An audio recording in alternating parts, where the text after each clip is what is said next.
നമസ്കാരം, ഞാൻ മഞ്ജു വാര്യർ. പ്രിയദർശിനി രാംദാസ്.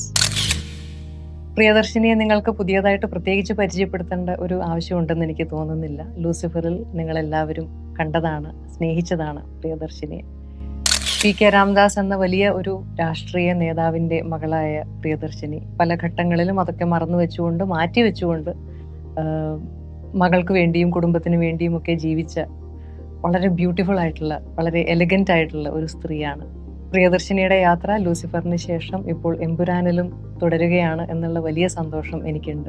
ഇതുവരെ ചെയ്തിട്ടുള്ളതിൽ വെച്ച് ഏറ്റവും ശക്തമായിട്ടുള്ള ഒരു കഥാപാത്രമാണ് പ്രിയദർശിനി എന്നുള്ളത് നിസ്സംശയം എനിക്ക് പറയാൻ സാധിക്കും. അതിനെനിക്ക് മനസ്സറിഞ്ഞ് നന്ദി പറയാനുള്ളത് ശ്രീ പൃഥ്വിരാജ്, അതേപോലെ മുരളി ഗോപി, ശ്രീ ആന്റണി പെരുമ്പാവൂർ, എല്ലാത്തിനുമുപരി ബഹുമാനപ്പെട്ട ലാലേട്ടനോട് കൂടിയാണ്. ലാലേട്ടനോടൊപ്പം ഞാൻ അഭിനയിച്ചിട്ടുള്ള സിനിമകളിലെ കഥാപാത്രങ്ങൾ എന്നും എനിക്ക് പ്രേക്ഷകരുടെ ഇടയിൽ ഒരു പ്രത്യേക സ്ഥാനം തന്നിട്ടുള്ള കഥാപാത്രങ്ങളാണ്. എൻ്റെ ഒരു കഥാപാത്രങ്ങളുടെ ഒരു പേരുകൾ എടുത്ത് പറയുമ്പോൾ പല കഥാപാത്രങ്ങളും ലാലേട്ടനോടൊപ്പം അഭിനയിച്ച സിനിമകളിലെയാണ്. അതിലെനിക്ക് മനസ്സറിഞ്ഞ് ഒരു സന്തോഷമുണ്ട് വീണ്ടും ലാലേട്ടനോടൊപ്പം എമ്പുരാനിൽ വർക്ക് ചെയ്യാൻ സാധിച്ചതിൽ. ഒരു കാര്യം ഉറപ്പിച്ച് പറയാം, ഞാൻ അങ്ങേയറ്റം ആസ്വദിച്ച് ചെയ്ത ഒരു കഥാപാത്രമാണ്. പ്രിയദർശിനിയിലെ ഒരു കോംപ്ലിക്കേഷൻസും ഒരു സംഘർഷങ്ങളും സങ്കീർണതകളും ഒക്കെ എന്നെ എത്രമാത്രം അട്രാക്ട് ചെയ്തിട്ടുണ്ടോ അത്രയും തന്നെ വെല്ലുവിളികളും എനിക്ക് തന്നിട്ടുണ്ട്. അപ്പം അതുകൊണ്ട് പ്രിയദർശിനിയെ ലൂസിഫറിലെ പോലെ തന്നെ എമ്പുരാനിലും നിങ്ങൾക്ക് എല്ലാവർക്കും ഇഷ്ടപ്പെടും എന്ന് ആത്മാർത്ഥമായിട്ട് ആഗ്രഹിക്കുകയാണ്.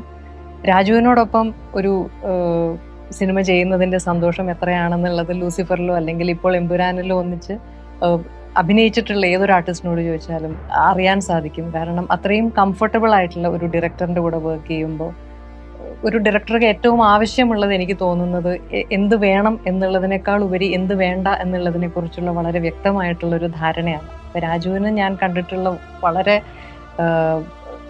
വലിയൊരു ക്വാളിറ്റിയാണ് ക്ലാരിറ്റി, അല്ലെങ്കിൽ കൺവിക്ഷൻ, കോൺഫിഡൻസ് എന്ന് പറയുന്നത്. അപ്പം അങ്ങനെയുള്ള ഒരു ഡയറക്ടറിൻ്റെ കൂടെ വർക്ക് ചെയ്യുന്നത് ഏതൊരു ആക്ടറെ സംബന്ധിച്ചും വളരെ വളരെ സന്തോഷം തരുന്ന, വളരെ പ്ലഷറുള്ള ഒരു കാര്യമാണ്. അപ്പോൾ അതുകൊണ്ട് എൻ്റെ ഒരു ഫേവററ്റ് ഡയറക്ടേഴ്സിൻ്റെ ഒരു ലിസ്റ്റ് എടുക്കുമ്പോൾ തീർച്ചയായിട്ടും രാജുവിന് അതിലൊരു സ്ഥാനം ഉണ്ടാവുമെന്ന് എനിക്ക് ഉറപ്പാണ്. വീണ്ടും ലൂസിഫറിന് ശേഷം വീണ്ടും രാജുവിൻ്റെ സംവിധാനത്തിൽ ഒരു സിനിമയിൽ അഭിനയിക്കാൻ സാധിക്കുന്നതും വലിയ സന്തോഷമാണ്. March 27th is the date. Empuran is coming and I can't wait for you to watch it.